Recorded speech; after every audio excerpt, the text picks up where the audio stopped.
식물의 생장에는 16가지의 원소가 필요합니다. 그 중에서도 질소, 인산, 칼륨 이 3가지 요소가 식물의 성장에 절대적인 영향을 미칩니다. 그렇기 때문에 이 식물이 바르게 성장하기 위해서는 반드시 이 3가지 요소가 필요한데 질소, 인산, 칼륨. 예전에 중학교 때인가요? 중학교 때 생물이라는 걸 이제 처음 배웠던 것 같은데 생물.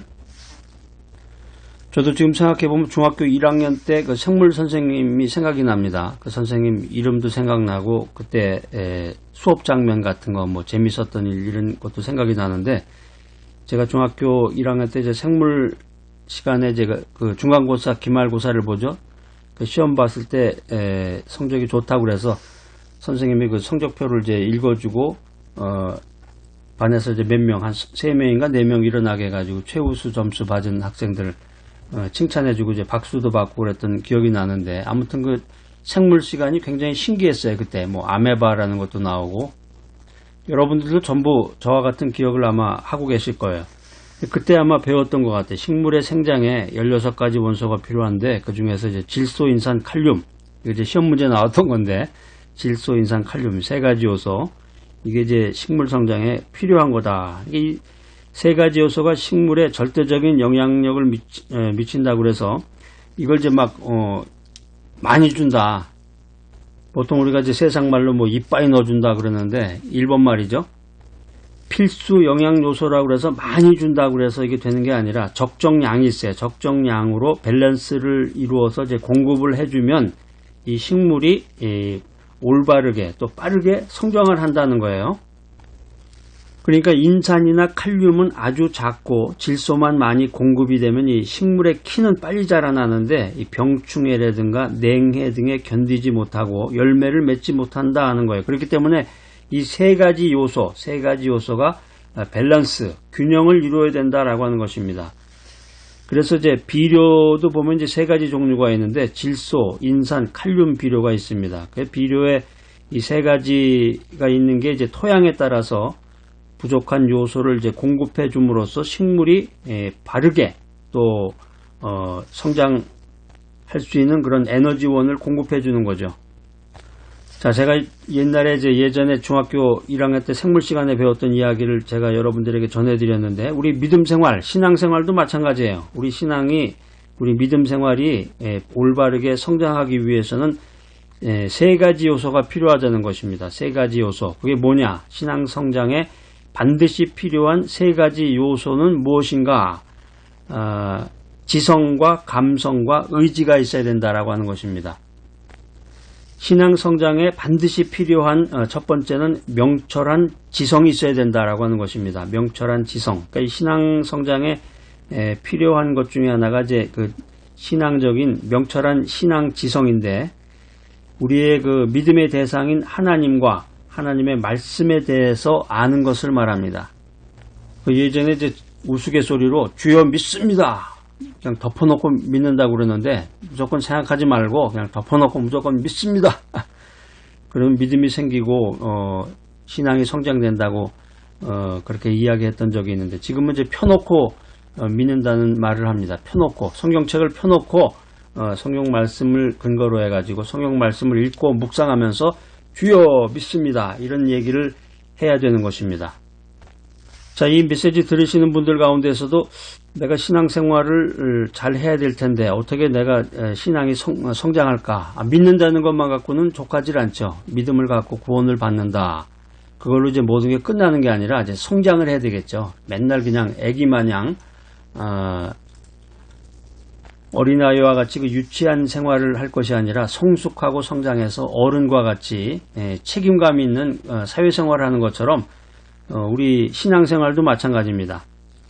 그러니까 이 신앙이 바르게 서고 믿음 생활을 하면서 성장하고 성숙하기 위해서는 가장 먼저 하나님을 알아야 된다. 하나님에 대한 지식이 있어야 된다. 그것을 위해서는 성경을 알아야 된다는 것입니다. 성경을 알아야 된다. 우리가 하나님이 누군지 믿음의 원리가 무엇인지를 알지 못하고 하나님을 믿는다. 믿음 생활을 한다. 이거 정말 난센스고 앞뒤가 맞지 않는 말입니다.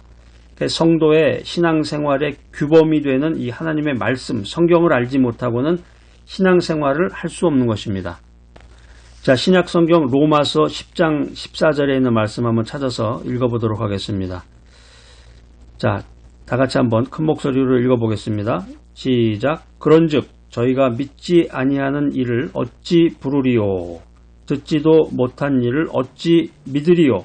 전파하는 자가 없이 어찌 들으리요?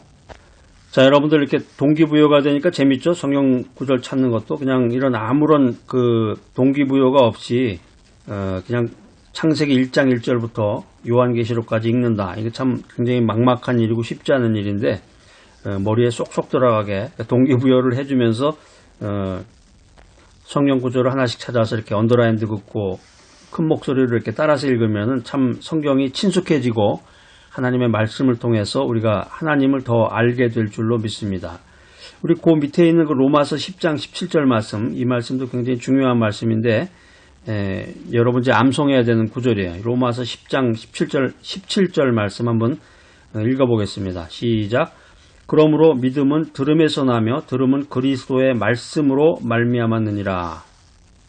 여러분의 신앙이 성장하기를 원한다. 매일마다 성숙하기를 원한다. 그러면 우리가 믿음의 대상인 하나님을 알아야 된다라고 하는 것입니다. 하나님의 말씀을 알아보려고 하나님의 말씀에 대한 그런 갈급한 마음을 가지고 우리가 성경을 자꾸 찾아보고 성경을 읽고 성경을 연구해야 됩니다. 오늘 이제 이런 메시지를 자꾸 들으면서 자꾸 성경책도 찾아보고 거기에 관련된 그 성경 말씀을 자꾸 묵상을 하다 보면은 하나님에 대한 그런 지성이 성립이 되는 것입니다. 신앙 성장에 반드시 필요한 세 가지 요소. 첫 번째는 명철한 지성이 있어야 된다. 성경을 연구해야만 우리가 하나님을 알 수 있다는 것입니다. 자, 두 번째, 신앙 성장에 반드시 필요한 세 가지 요소 중에 두 번째는 풍부한 신앙의 감성이 있어야 된다. 감성.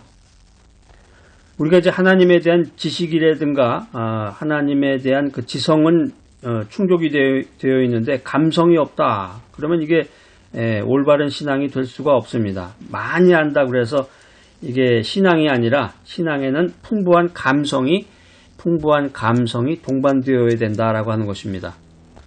우리가 예술을 생각해 보면 이제 음악이라든가 그림 같은 거 생각해 보면은 이런 이론적인 것만 가지고 음악의 이론이라든가 그림의 이론만 가지고 훌륭한 예술가가 될 수 없습니다.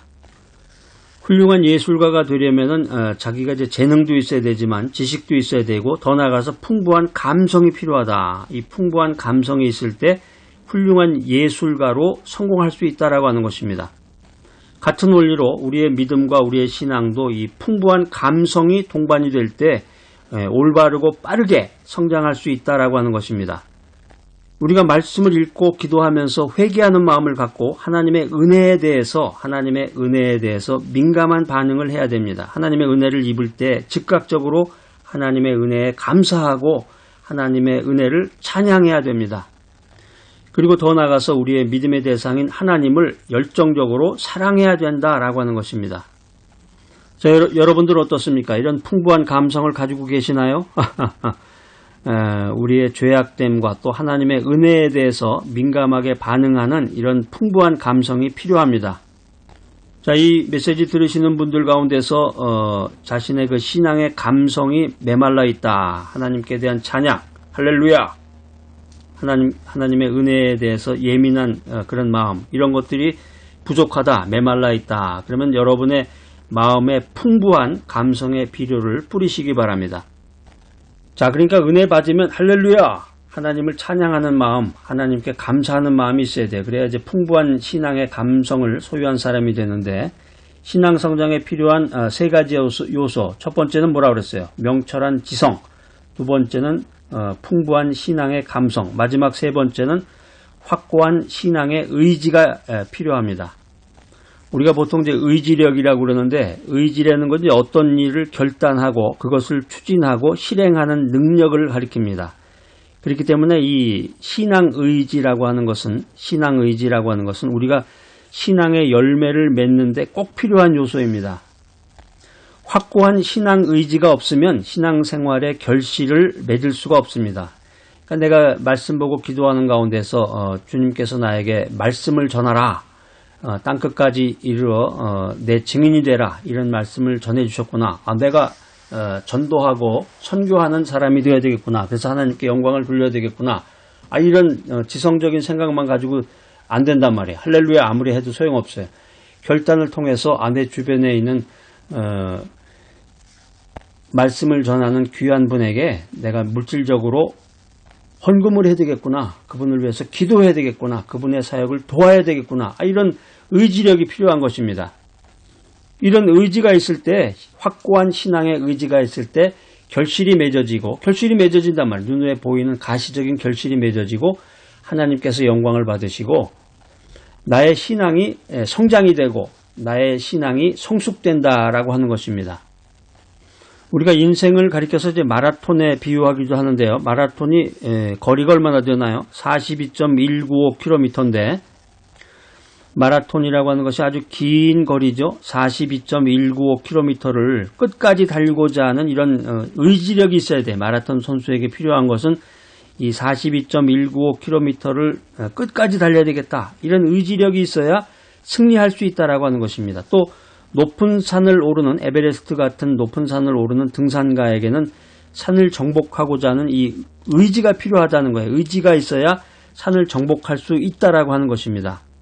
우리 믿음 생활도 마찬가지예요. 우리 신앙도 마찬가지예요. 우리 신앙생활은 이 마라톤 경주라든가 에베레스트와 같은 높은 산을 오르는 그 등산과 같은 거예요.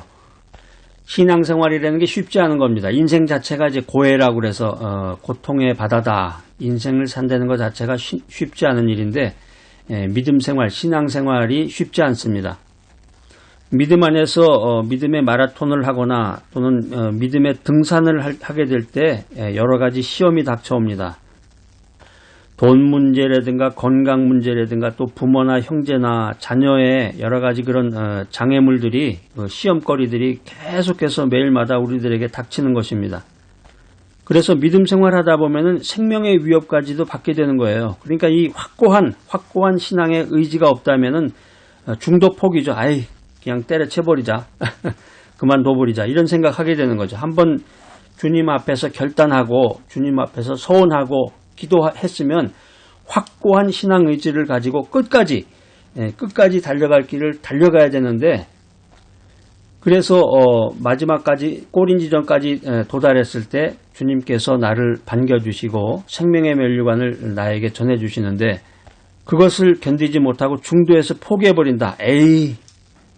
우리가 세상 말로 이거 아니면 딴 거 없겠어 뭐 이런 식으로 해가지고 포기하는 경우가 많은데 신약성경 마태복음 16장 24절입니다. 주님의 말씀에 그런 우리들을 위한 그런 지혜의 말씀이 기록이 되어 있어요. 마태복음 16장 24절에 보면은 아무든지 나를 따라오려거든 자기를 부인하고 자기 십자가를 지고 나를 쫓을 것이니라.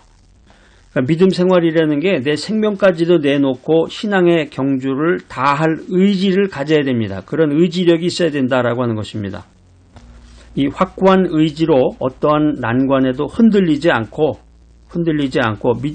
신앙의 경주를 다 마치게 되면 주님께서 우리에게 생명의 면류관을 주실 것을 믿습니다. 자, 식물의 성장에 질소, 인산, 칼륨의 세 가지 요소가 반드시 있어야 되듯이 우리 믿음의 생활에서도 지성과 감성과 의지가 반드시 있어야 된다라고 하는 것입니다. 더 나아가서 이 세 가지 요소가 균형을 이루어야 된다. 밸런스를 이루어야 된다라고 하는 것입니다. 이것을 가리켜서 이제 지정의 신앙이라고 그러는데 지성의 지자하고 감성을 이제 정의라고 하고 의지를 의라고 해서 지정의 신앙. 이 지정의 신앙이 될 때 우리의 신앙은 비로소 열매 맺는 견실한 신앙이 된다. 이 사실을 믿으시기 바랍니다. 자, 오늘 이 귀한 메시지 들으신 여러분들 명철한 지성, 풍부한 신앙의 감성, 또 확고한 신앙의 의지를 가지고 또 그것을 잘 밸런스를 맞춰서 균형을 이룸으로써 신앙생활의 성장을 이루는 귀하고 복된 여러분 모두가 되시기를 간절히 기대합니다.